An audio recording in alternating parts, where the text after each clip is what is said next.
What up, gang? The Gamescom trailers have wrapped up. The conference wrapped up. They had a great showing of a bunch of games that you should be excited for. Okay, if you're a gamer, this is your year. If you're a gamer, there are so many good games coming out that if you don't know, you need to pay attention. I'm gonna give you all the games, but I'm gonna be covering Crimson Desert, which is a really interesting game. Came out of nowhere. I was watching it and I remember seeing a little bit of it last year, and I saw it again. I was like, hold up, this game looks absolutely dope. But man, look at all these games coming out. They got Starfield. I'm sure you've heard of Starfield. A bunch of random, anime waifu style games. Mario Kart, Payday 3, Path of Exile 2. I am super excited to play Path of Exile 2. I cannot wait for that game to drop. It looks absolutely incredible. A lot of these games are just quality, and it's sad because, of course, we have Armored Core coming out this Friday, actually Thursday night. And all these games, it's kind of sad because a lot of these games look awesome, but unfortunately, I'm not gonna be able to play them. There's just too much content. Another one, Black Myth Wukong, a game I'm super looking forward to. It looks really clean. For some reason, it's not loading up here. But yeah, so let's get right into it. This is the Crimson. Why can't I say the word Crimson trailer here? Let's go ahead and put it on full screen and take a nice look at this trailer. It's pretty short. Let's see. All right, so we are here. Let's go ahead and get into it, May.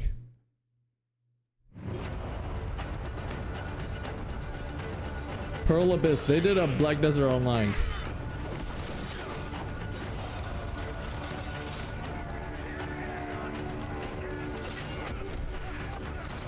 I mean, it looks dynamic, man.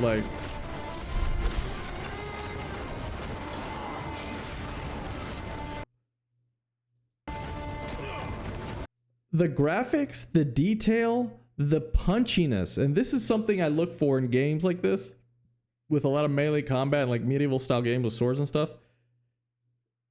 When I swing a sword, it better be punchy. I don't want it to be floaty. I remember in Skyrim, I didn't like the melee builds because it felt floaty. It felt like I was cutting through people. And a lot of games like this, Assassin's Creed had problems here and there with that. It just doesn't feel as punchy, right? When you play God of War was great because it felt punchy. When you hit somebody, it actually felt like there was a little give back. There was like an inertia that was lost, and you're throwing your momentum at somebody, and the momentum can be stopped. So far this game does show that punchiness, and sound design looks really crisp. I mean, this game looks spectacular right now.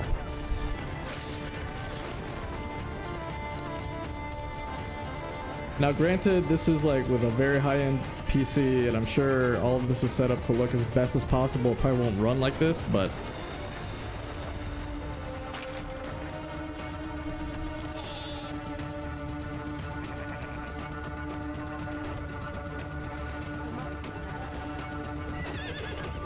okay, we have Western and Eastern stuff. I mean, look at that. That is a awesome world.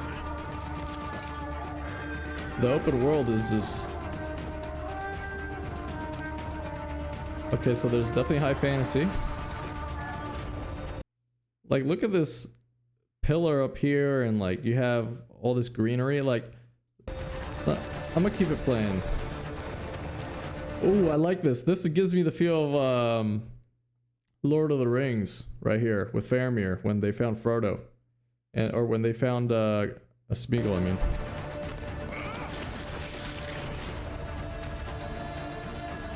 In Osgiliath.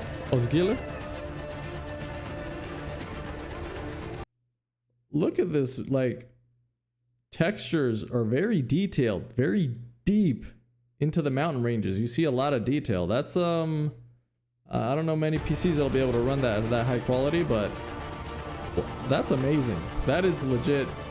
Ooh, there's some kind of city in the sky, like BioShock Infinite vibes. What's going on over here?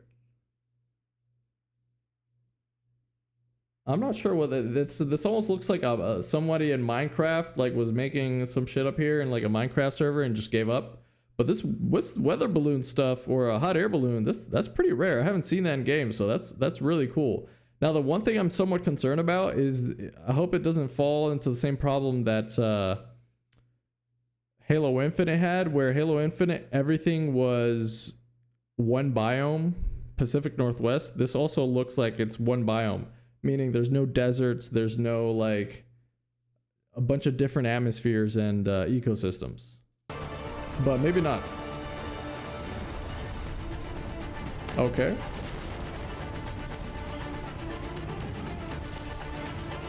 And you know what? If it's set to one specific place, kind of like Skyrim, then it's not that big a deal. But as long as the gameplay is good, then that's really all that matters, no?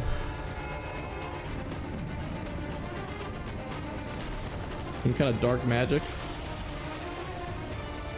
I really like the design of the armor and how it reflects light.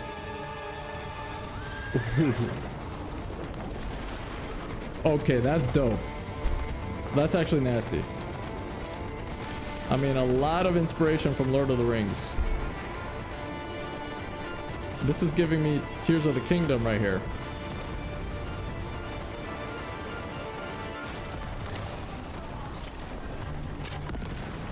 I mean, these like particle effects are absolutely crazy.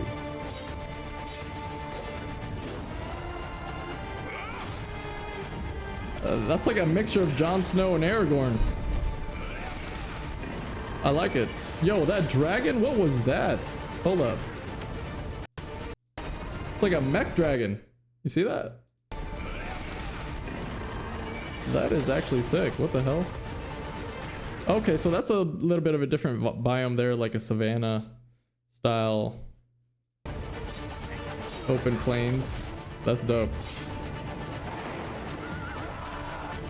Some hilichurls. There's the Minecraft servers that got abandoned. Yo, this is crazy.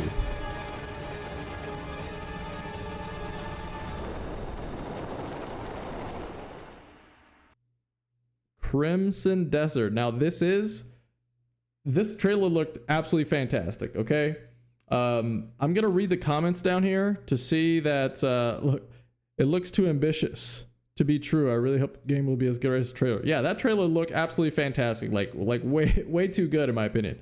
But it definitely did its job. I am excited to play this game. Now, I will say this is a Pearl Abyss game.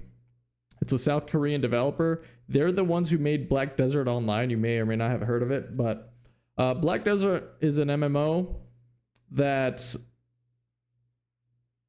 I'll just give you the quick pros and cons of the MMO. I have a friend that plays this game a lot, and I've followed this game a decent amount. It has really good graphics, as you can tell, that ported over to Crimson Desert, and they have a thing there going on with the Black Desert and Crimson Desert, all the color deserts.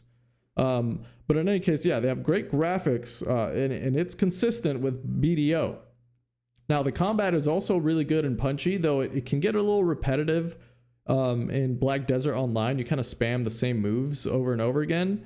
And another thing is character customization was really, really good in Black Desert Online. You could have badass warriors, mages doing magical stuff, and you have the wardrobe to kind of match.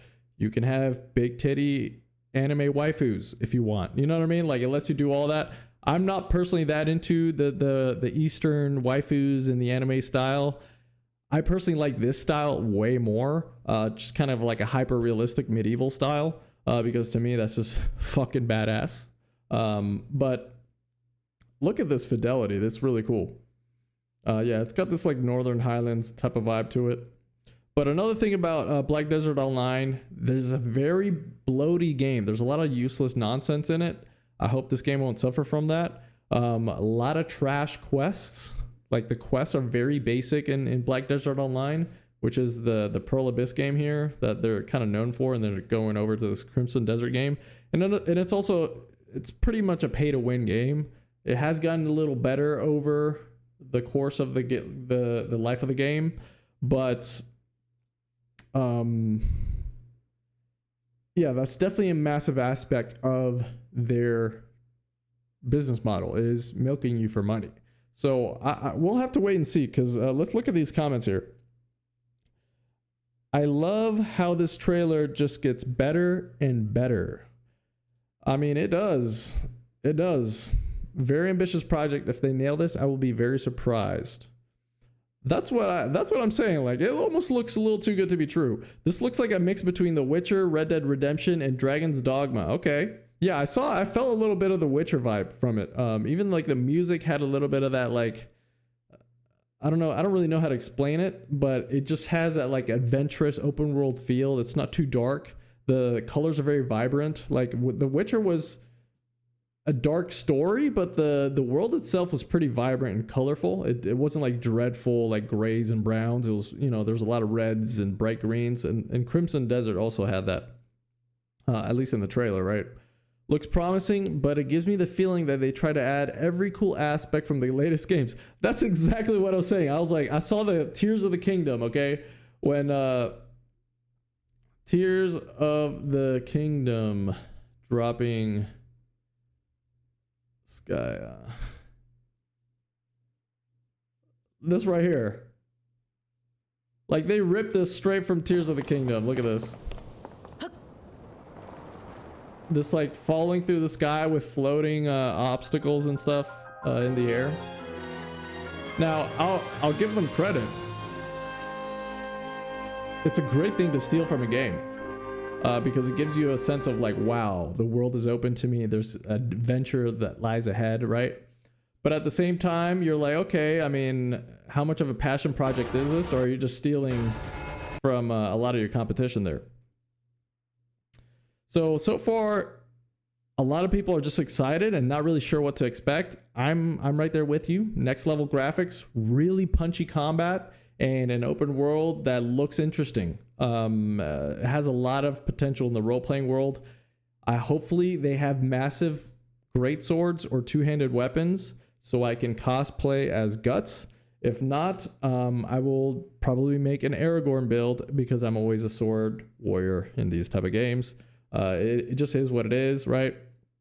Anything else and you're kind of a massive pussy, in my opinion, right? If you're not getting in there playing the game with a sword, you're playing role-playing games incorrectly. You need to be fighting people, seeing the whites in their eyes, okay? Don't do this pussy shit, throwing little sorcerer stones and archery bullshit. No, you got to get in their fucking face. Anyways, I'm getting carried away here. Obviously, you can play however you like. I'm just being a little toxic for no reason.